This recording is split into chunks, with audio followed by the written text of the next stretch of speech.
자, 이번 시간부터는 탄력성에 대해서 좀 알아보겠습니다. 탄력성이 도대체 뭐냐? 이 고무줄 같은 거를 보시면 힘을 가하게 되면 쭉쭉 늘어나죠? 이걸 탄력적이다 이렇게 얘기합니다. 근데 거기에 비해서 상대적으로 일반 옷 같은 거는 좀 잡아다니도 좀 안 늘어나죠? 이런 거를 상대적으로 비탄력적이다 해줍니다.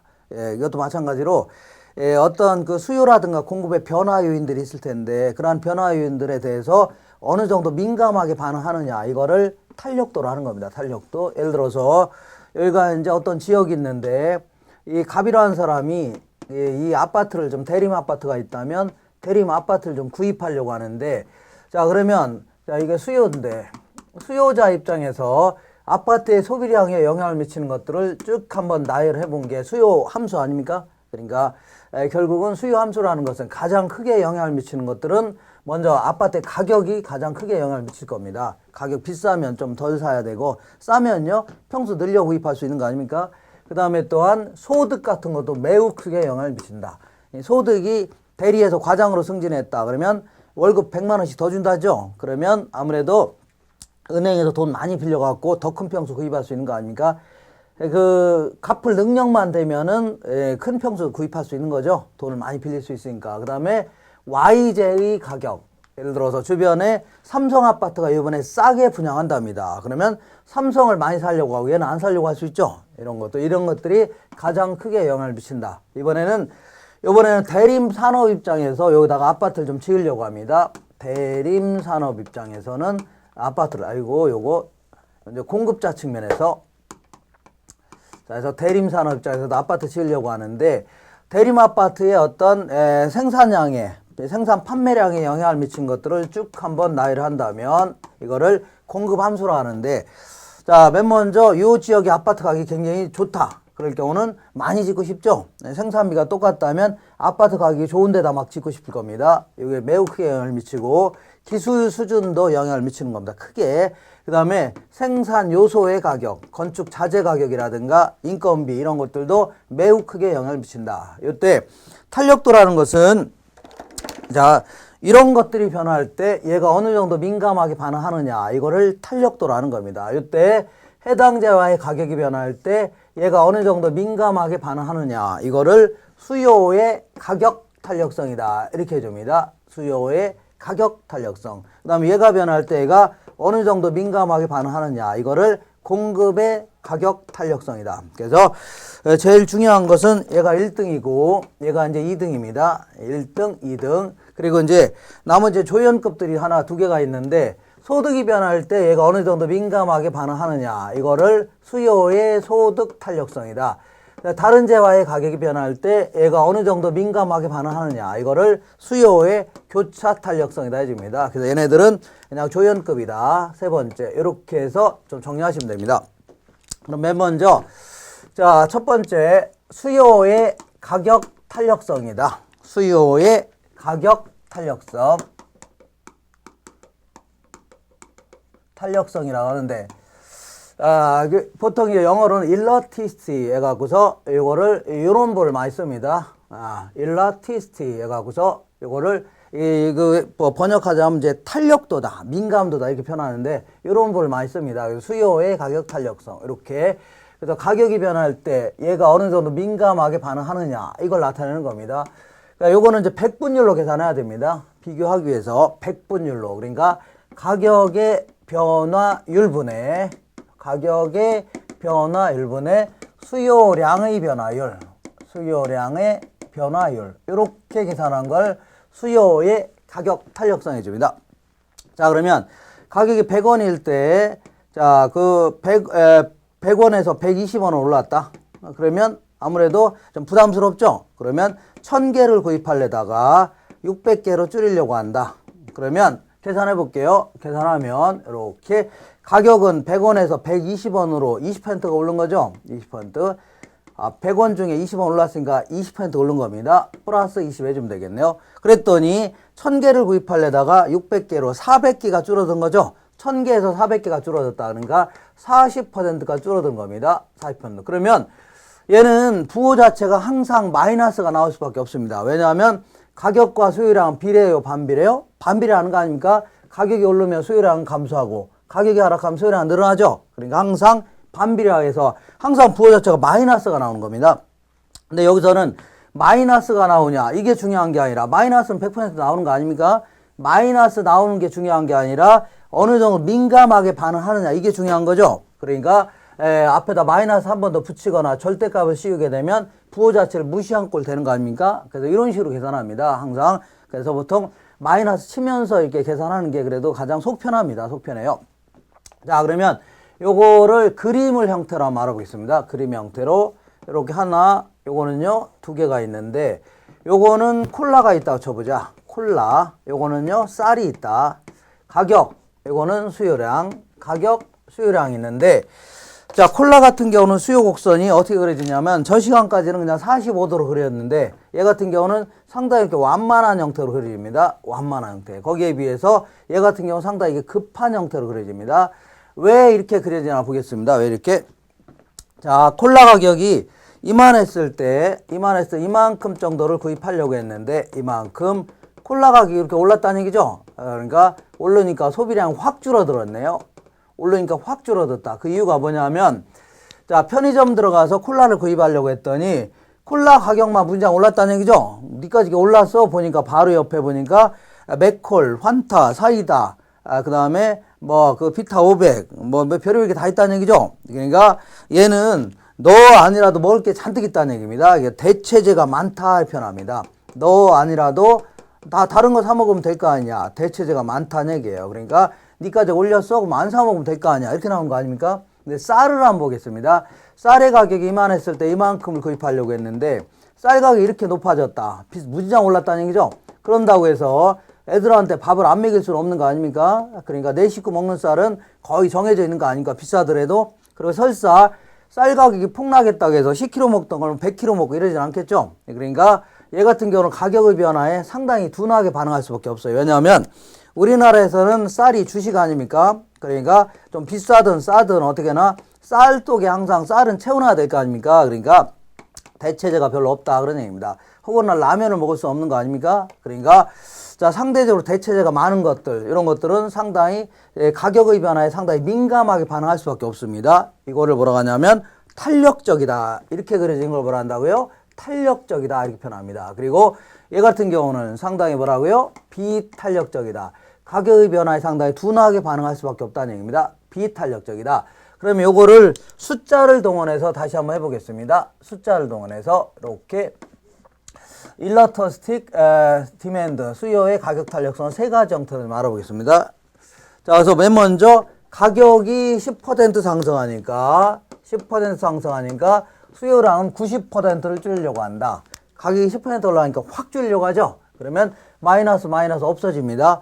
자, 이 하나의 그 분수에 마이너스 두 개를 하면 플러스로 바뀝니다. 그러니까 90을 10으로 하니까 9죠. 9는 1보다 크네요. 이런 거를 탄력적이다 이렇게 합니다. 탄력적. 그러니까 가격의 변화보다 수요량의 변화가 훨씬 크다는 얘기 아닙니까? 이번에는 가격이 10% 상승하니까 수요량은 1%만 줄이려고 한다. 가격이 10%나 올랐는데 얘는 조금 줄이려고 한다는 얘기죠. 그러니까 1을 10으로 나눈 게 0.1이네요. 이거는 1보다 작다. 이런 걸요. 비탄력적이다 해줍니다. 비탄력적. 그럼 이번에는 가격이 10% 올라가니까 수요량도 딱 10%를 줄이려고 한다. 그러면 10을 10으로 나니까 1이죠. 이런 거를 1이다. 이런 거를 단위 탄력적이다. 똑같은 폭으로 변했다 해서 뭐라고요? 단위 탄력적이라는 겁니다. 다시 한번 정리해 보겠습니다. 다시 이걸 딱 보시면 자, 이렇게 보시면 가격의 변화율과 수요량의 변화를 비교해 봤을 때 가격의 변화율보다 수요량의 변화율이 크다. 이런 걸요. 탄력적이다. 수요량의 변화율이 작다. 이걸요. 비탄력적. 똑같다 하는 걸 뭐라고요? 단위 탄력적 해줍니다. 단위 탄력적. 자, 이번에는 좀 다소 극단적인 경우까지 좀 알아보겠습니다. 극단적인 경우. 이 틀을 좀 갖추시고 한 그래프를 한 5개 정도 한번 그려보겠습니다. 5개. 여기서부터 하나, 2개, 3개, 4개, 5개 이렇게 그린다면 어쨌거나 수요의 가격 탄력성은 어떻게 된다고요? 마이너스 가격의 변화율분의 수요량의 변화율 이렇게 얘기하는 겁니다. 수요량의 변화율.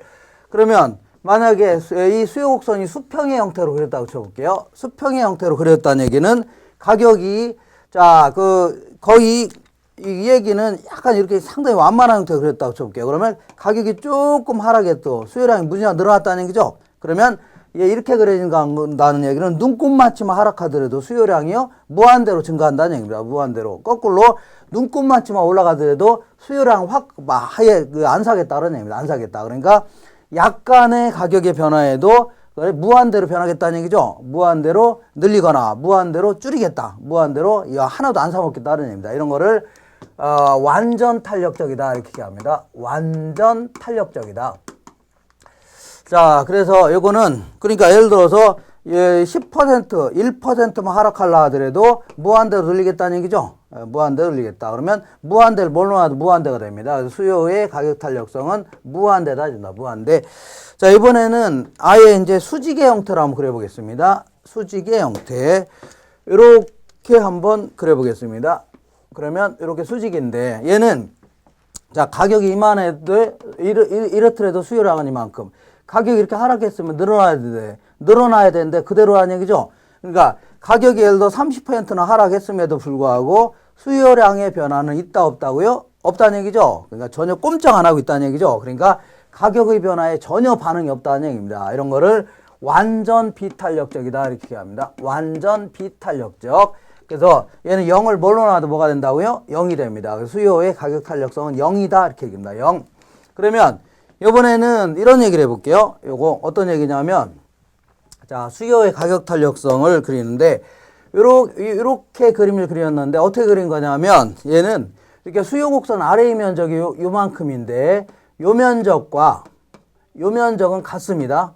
그리고 요 면적과 또 요 면적이 같다는 얘기죠. 그래서 면적이 같은 점들을 쭉 연결한 거를 직각삼곡선 해줍니다. 직각삼곡선이라고 하는데, 얘는 결국은 조금 이따 하겠지만 가격에다가 어떤 수량을 곱하게 되면 그때는 기업 입장에서는 총 수입액이 됩니다. 총 수입액이 되는데 그러니까 결국은 수입액이 쭉 같은 점들 쭉 연결한 거죠. 총 수입액이 같은 점들 연결했다 생각하시면 됩니다. 같은 점. 그런데 만약에 가격이 10% 상승할 때 수요량은 10% 하락했다. 그러면 얘는 항상 같을 수밖에 없습니다. 그러니까 결국은 이 수요 곡선 아래의 점들을 쭉 연결하면 가격의 변화율과 공급량, 수요량의 변화는 항상 같을 수밖에 없는 겁니다. 다시 말하면 가격의 변화율과 수요량의 변화율이 같다는 얘기죠. 그럴 경우는 이러한 형태로 그려집니다. 그러면 A 변화율과 A 변화율이 같으니까 1이 되겠네요. 이런 거를 단위 탄력적이다 해줍니다. 단위 탄력적이다. 변화가 똑같다는 얘기죠. 약간 좀 어려운 표현인데 어쨌거나 이때는 수요의 가격 탄력성은 1이라고 하는 겁니다. 1. 그러면 얘와 얘 정도는 어떤 식으로 그릴까요? 이렇게 상대적으로 이렇게 완만한 형태로 그린다 생각하시면 됩니다. 이런 걸요, 이걸 탄력적이다 이렇게 얘기합니다. 탄력적. 그래서 탄력적일 경우는 수요의 가격 탄력성은 1보다는 큽니다. 1보다 크죠? 그렇지만 무한대보다는 작겠네요. 수평은 아니죠. 얘와 얘 정도는 이렇게 상당히 급한 형태로 그려지는데 이런 거를 비탄력적이다. 자, 비탄력적이라는 얘기는 1보다 작다는 얘기입니다. 다만 수직은 아니죠. 0보다는 큰 형태다. 이렇게 생각하시면 됩니다. 그리고 그러니까 탄력적일 경우는 상당히 이렇게 완만한 형태, 비탄력적일 경우는요 급한 형태로 해줍니다. 이때 기울기라는 게 기울기는 이 점에서 이 점으로 이동했다. 그러면 밑변분의 높이 이걸 기울기라는 겁니다. 이것분의 이거 5고 이게 1이라면 5분의 1이라는 얘기고 이 점에서 이 점으로 이동했다. 그럼 밑변분의 높이를 뭐라고요? 기울기라 하는데 이게 1이고 이게 5라면 5라는 얘기죠. 그래서 이런 거를 기울기가 크다 이렇게 얘기합니다. 기울기가 급하다 혹은 크다. 이런 걸요. 기울기는 작다 이렇게 얘기합니다. 혹은 완만하다. 그러니까 항상 탄력도하고 기울기는 반대라고 생각하시면 됩니다. 탄력적일수록 기울기는 작고 비탄력적일수록 기울기는 어떻다고요? 크다. 항상 반대로 좀 생각하셔야 됩니다. 자, 그럼 이번에는 어떤 경우는 탄력적인 형태로 그려지고 어떤 경우에는 비탄력적인 형태로 그려지나 탄력도의 결정 요인들을 좀 알아보겠습니다. 이렇게. 자, 우리 교재를 보니까 탄력도의 결정 요인이다 해서 먼저 대체제의 유무와 다소다에 갖고 아까 얘기한 대로 대체제가 많다 이럴 경우는요 탄력적인 형태입니다. 근데 대체제가 별로 없다 그럼 뭐라고요? 비탄력적인 형태로 그려집니다. 자, 그리고 밑에 보니까 대체로 이 주거용 부동산 주거용가 있다면 얘는 상업용, 공업용이 있다고 쳐볼게요. 공업용. 자, 이 주거용 부동산이 상업용, 공업용 부동산에 비해서는 탄력적인 형태가 나옵니다. 왜 그러냐면 이 아파트 같은 거 생각해 볼게요. 아파트 같은 경우는 전국 어디 가나 뭐 비슷한 것들이 널려 있죠. 그러니까 무진장 많다는 얘기죠. 그러니까 대체제가 많을 수밖에 없어요. 근데 어떤 공장을 대체할 만한 자를 찾는 게 쉽지만 않겠죠. 이와 비슷한 것들을 찾는 게 쉽지만 않다는 얘기죠. 그래서 이렇게 일반적으로 주거용 부동산이 다른 부동산에 비해서는 탄력적이다. 다만 이 주택이 하나가 있는데, 주택이라는 게 있는데, 주택은 모든 형태의 주택을 전부 합친 거 아닙니까?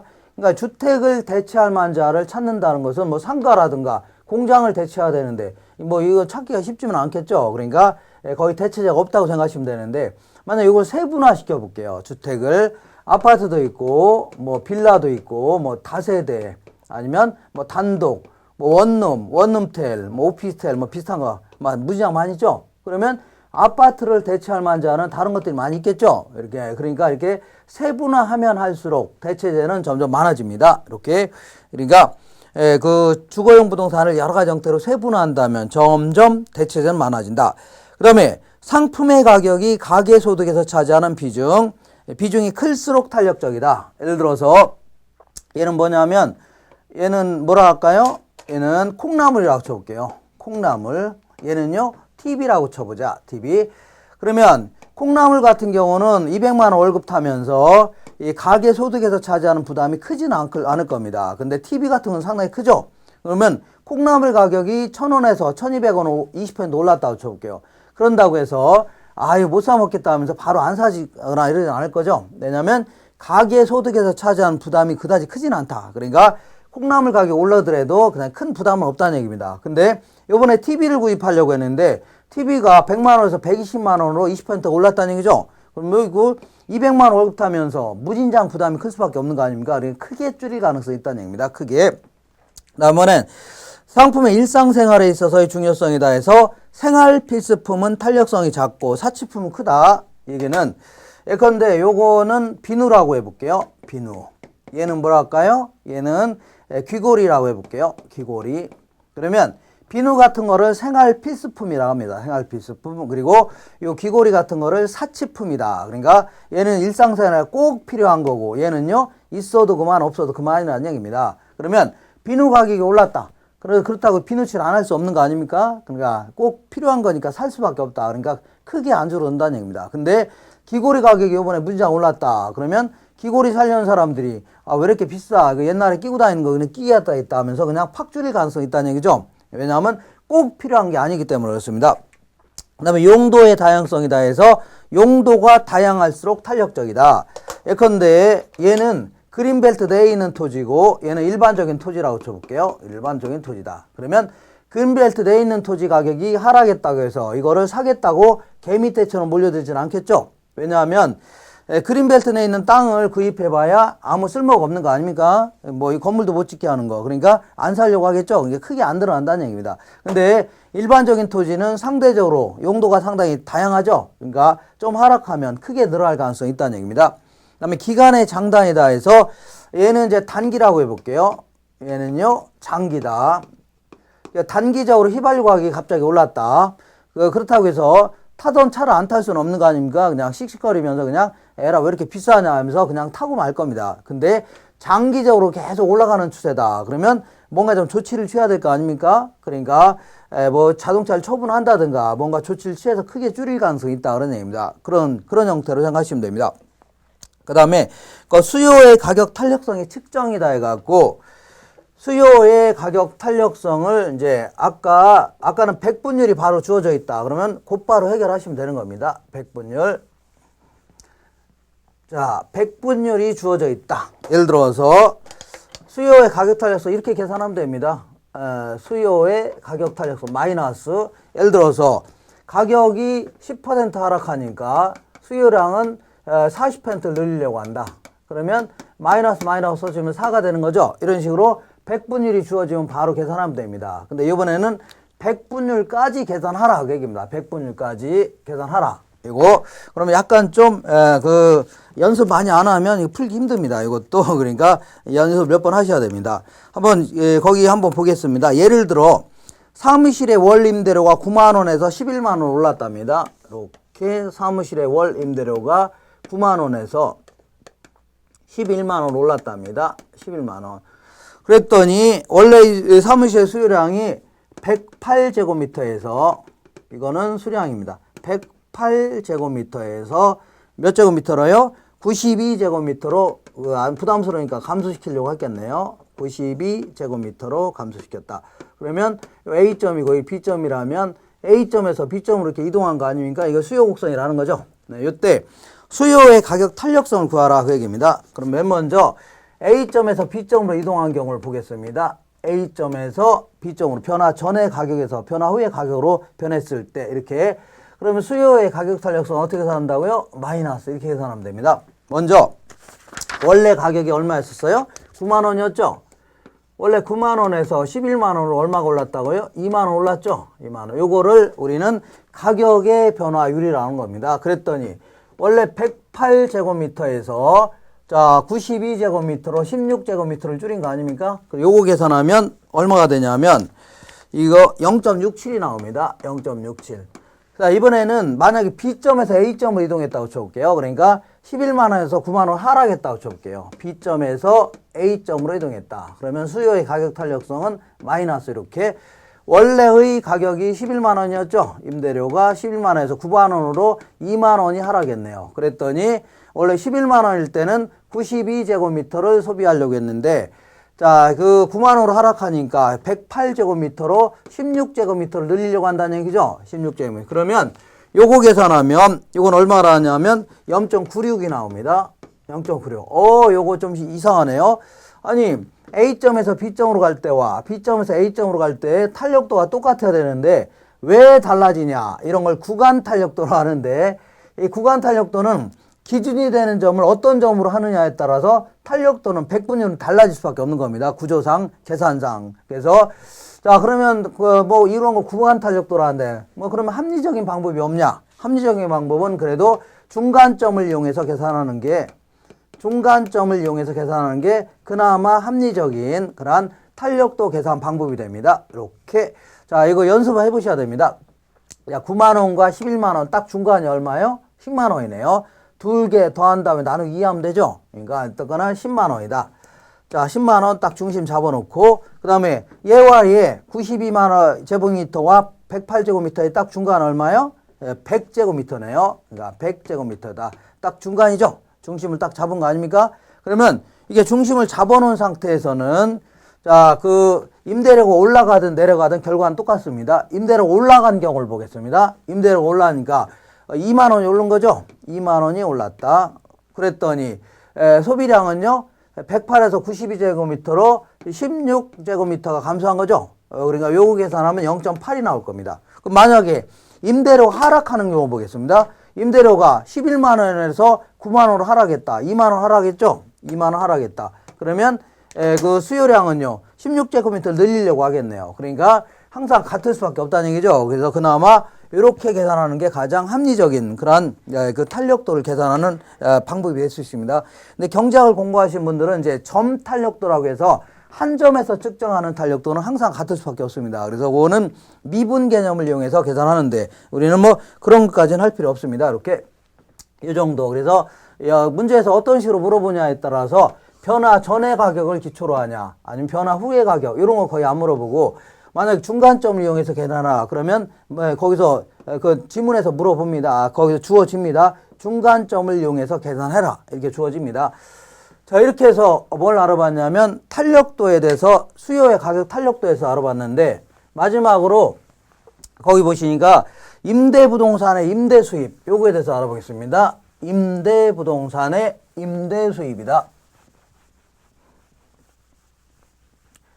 자 여기서는 이런 얘기를 해볼게요. 어떤 얘기를 하냐면 어떤 지역에 맥주시장이 있다고 쳐자 자 맥주시장에 보니까 수요와 공급이 만나는 점에서 균형 거래량은 예를 들어 55만 병이다. 55만 병 맥주시장에 그 다음에 균형 가격은 1,500원이다 하고 쳐볼게요. 1,500원.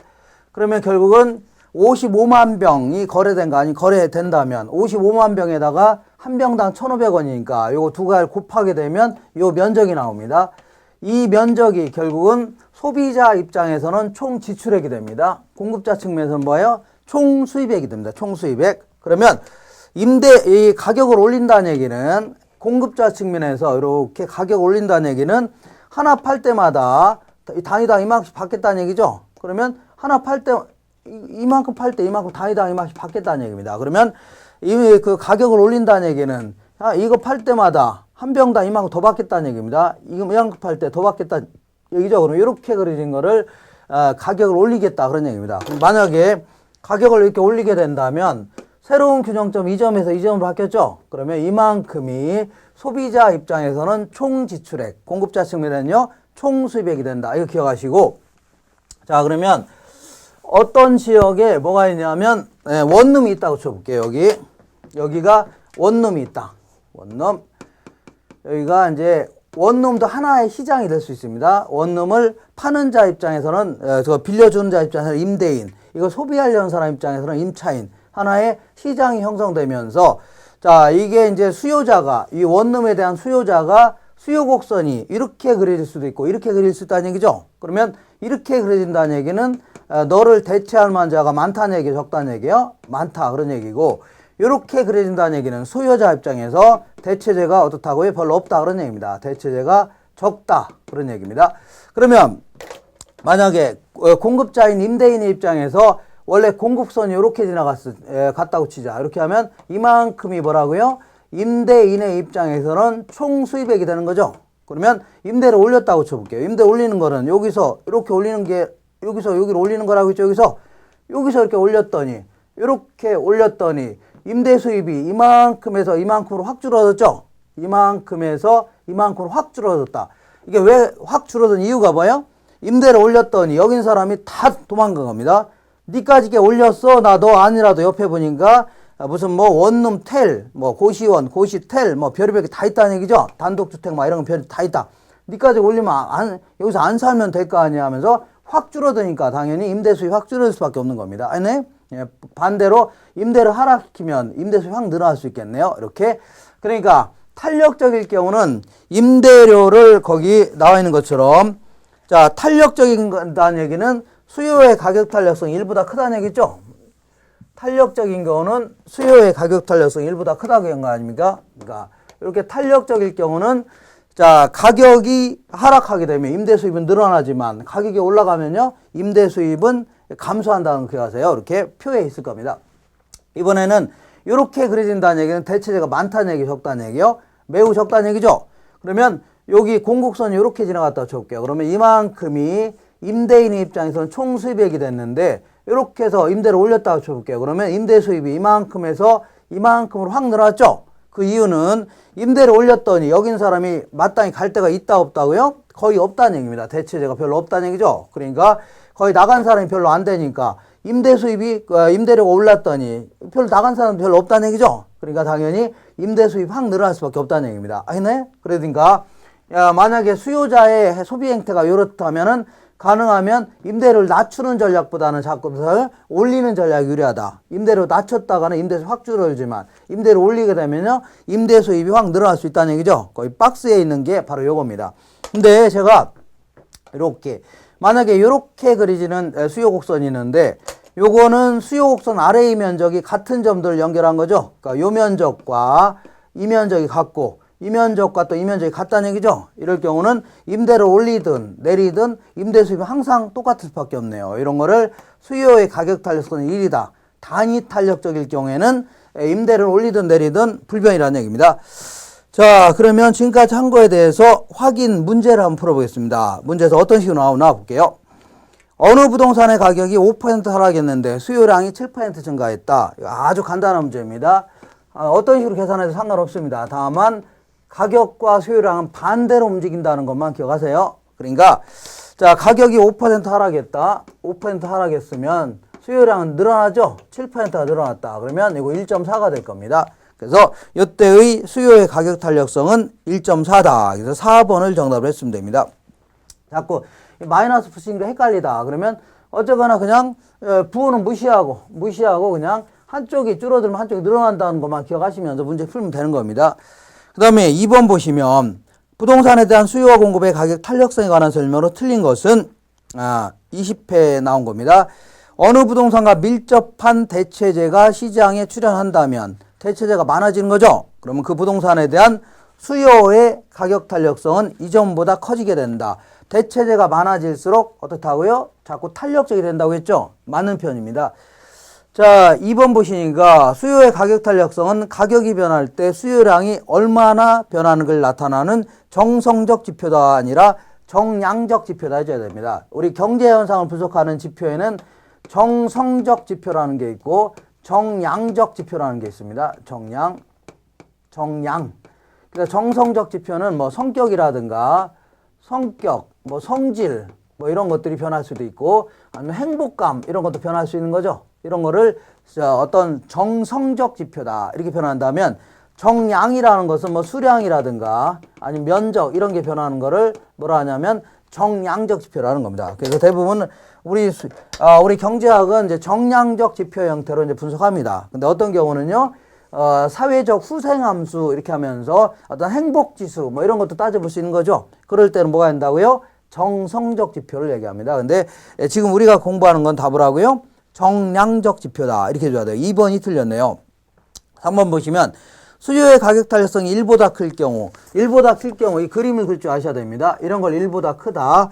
자, 클 경우는 임대료가 올랐다. 임대료 올라가면 임대수입이 확 줄어들죠. 그러니까 임대료가 상승하면 임대업자의 임대 수입은 감소한다. 맞습니다.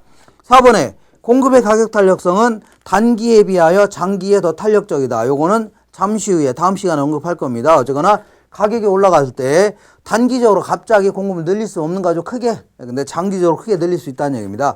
5번에 보니까 수요의 가격 탄력성이 완전 탄력적일 경우에 완전 탄력적이라는 얘기는 어떻게 그려진다고요? 이렇게 그려진 걸 완전 탄력적이라고 하죠. 가격 수량이라면. 그럼 완전 탄력적일 때 공급이 증가한다고 쳐볼게요. 공급이 이렇게 증가한다면 자, 그 가격은 변함이 없이 거래량만 증가하네요. 그러니까 균형 임대료는 변화하지 않지만 균형 거래량은 증가한다. 맞습니다. 2번만 틀리고 다 맞는 겁니다. 자, 이렇게 해서 요거 마무리하겠습니다.